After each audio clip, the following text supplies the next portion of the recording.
guys, welcome back to my channel, and for today's video, it is something that most of you guys requested. Finally, here it is, my detailed room tour. So if you're interested to know where I got my room decors, my tiles, my wallpaper, and everything about my room, then please continue watching.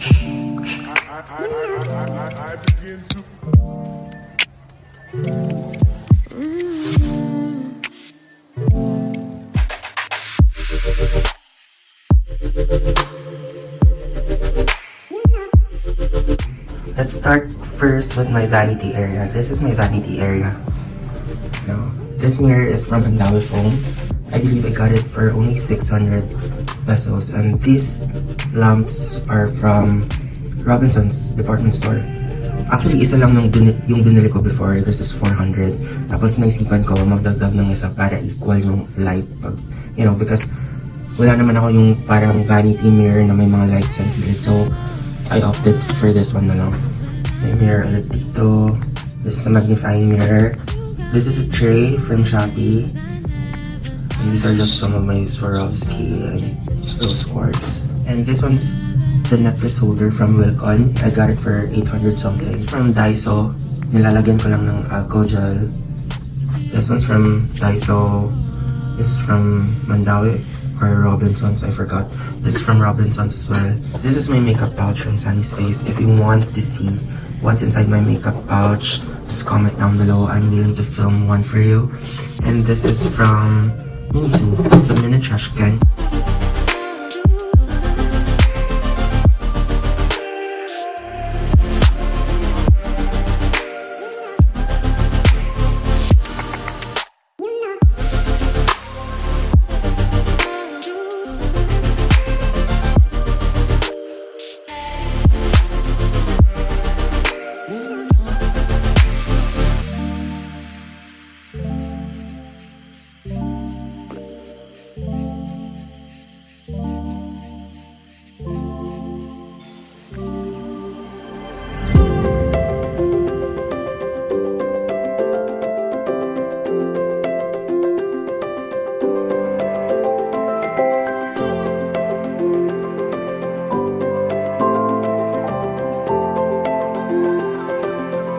Madami nagtatanong kung saan ko daw nabili yung Eiffel Tower. I got it from Mandawi Foam. Matagal na siya. Nung lumang room ko pa nandyan na siya. Nilagay ko lang ulit kasi, alam nyo, Paris is one of my dream destination. Tapos nilagyan ko lang ng mga ribbon ng Louis Vuitton or Chanel. Hindi naman siya kailangan ilagay pero gusto ko lang. Tapos ayan. Madami nagsasabi, may nag-comment niya kailangan daw ba ilagay yung paper bag? Parang nag-show off ka naman or nag-bag. Hindi naman po, kasi dream ko po talaga na yung room ko mukhang boutique. So that explains why nandyan sila. At saka may gamit sila, no? Nilagyan sila, may charger. And kala nyo, may chocolate ako sa likod. Tinatago ko lang. Tapos ito rin, nakalagay din, ayan. Tapos ito rin. Tapos sa likod, may ribisco. Lagay dito, biscuit ginagawa ko siyang coin bank. Ano lang siya. And ito, kakabili ko lang nito. They are both from Mandawi Foam. Ganda ng plant, no? Parang totoo. And I got them on sale.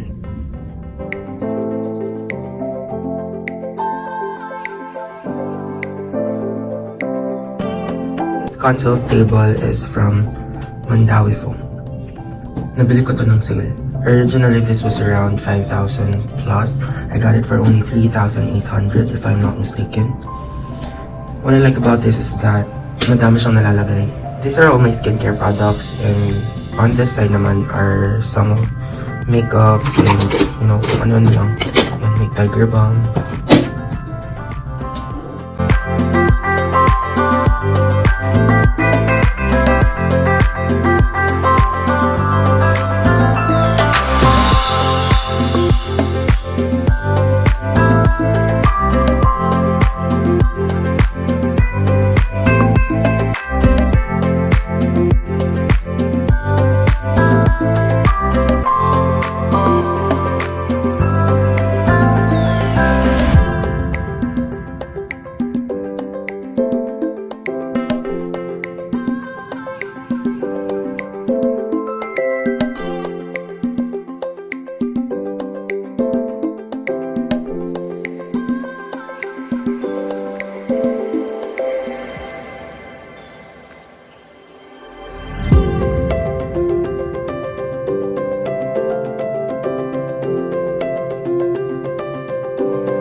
my full-size mirror. This is where I pose for my OOTDs. And these embellishments are from Robinson's department store. I got them for 300 pesos. Tapos buy one, take one na siya. So, you'll get 2 boxes of those 3D flowers something. Here naman is my cabinet. Over here are just some of my bags. Sa baba kung ano-ano lang. May damit, may random things. Over here naman are just some of my colognes and perfumes. This artwork is from a friend. Ang ganda no?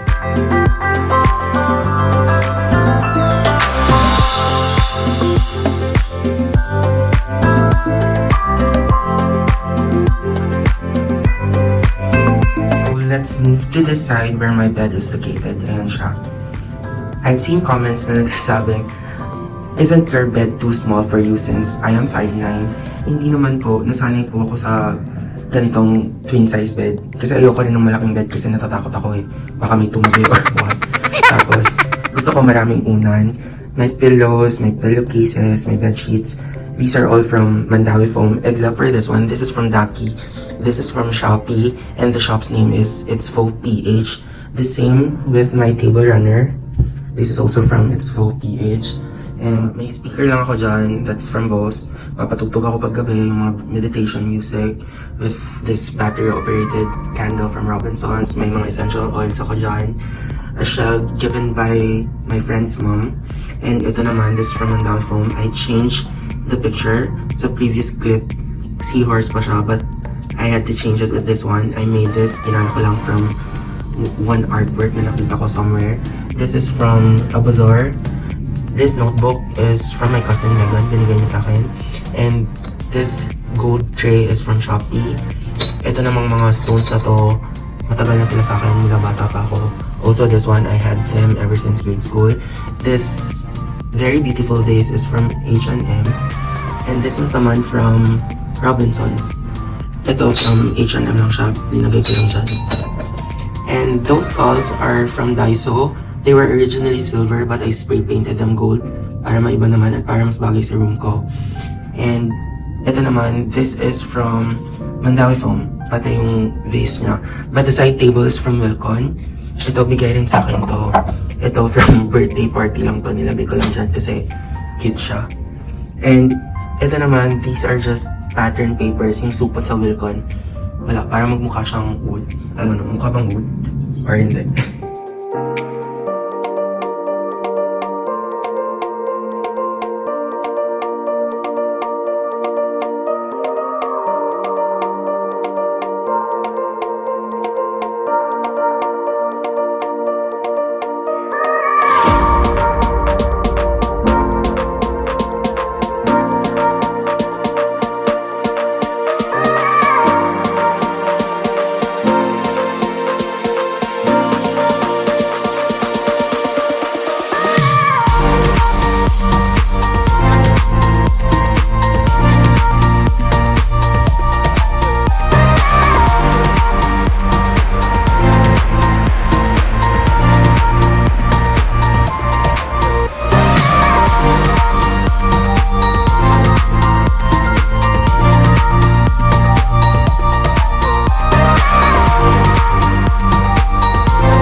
So that's it guys, that was my detailed room tour.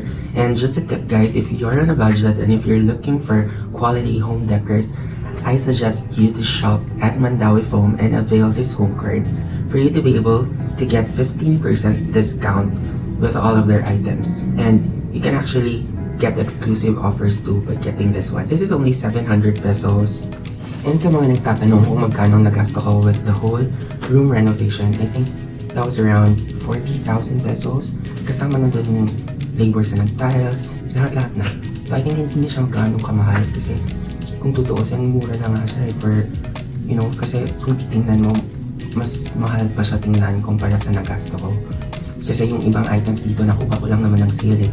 Kaya ayun. And I've seen some comments na nagsasabi, siguro ang laki ng nagasto dyan, siguro umabot ang 100k, buti ka pa may pera for renovating your room, blah blah blah, etc.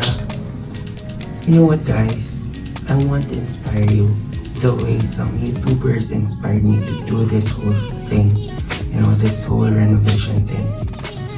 You can actually start, small. If you guys don't have the budget, if you don't have 40,000, if you don't have 20 or even 10,000, you can actually start by decluttering, by cleaning your room, and then next step is paint it all white. Kasi you can never go wrong with white. Kahit anong decor ang isalpak mo, if your wall is white, it will look clean and good. It will look aesthetically pleasing and at the same time minimalist, which is very now. That's a trend now, right? The next step is bumili ka ng decor pa isa-isa. And you know what, guys? Everything else will follow. So guys, if you love this video, please like and subscribe, and please click the bell button for you to get notified every time I upload a new video. So that's it. Thank you for watching. God bless us all. Bye!